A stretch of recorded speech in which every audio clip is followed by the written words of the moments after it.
Radiator types and their efficiency. 1. Tubular type radiator.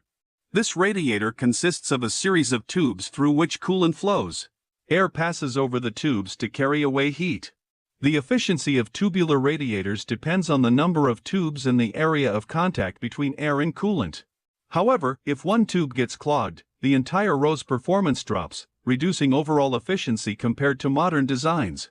2. Cellular, honeycomb, type radiator. In this design, air passes through small hexagonal or circular cells, and the coolant flows around them.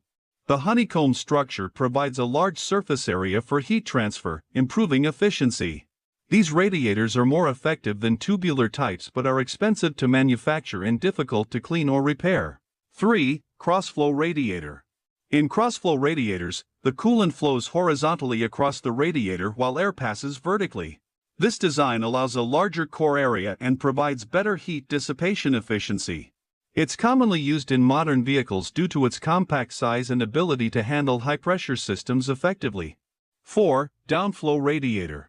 Here, coolant flows from the top tank to the bottom tank, assisted by gravity.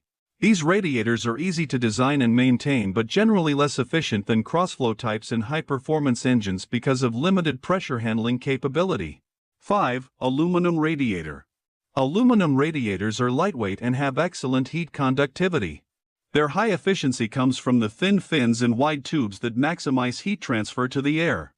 They are commonly used in sports cars and modern passenger vehicles due to their superior cooling performance and durability.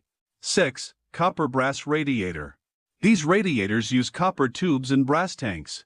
Copper's thermal conductivity is better than aluminum, making it highly efficient for heat transfer, but the radiator is heavier and prone to corrosion. They are often used in heavy-duty vehicles where durability and high cooling capacity are essential.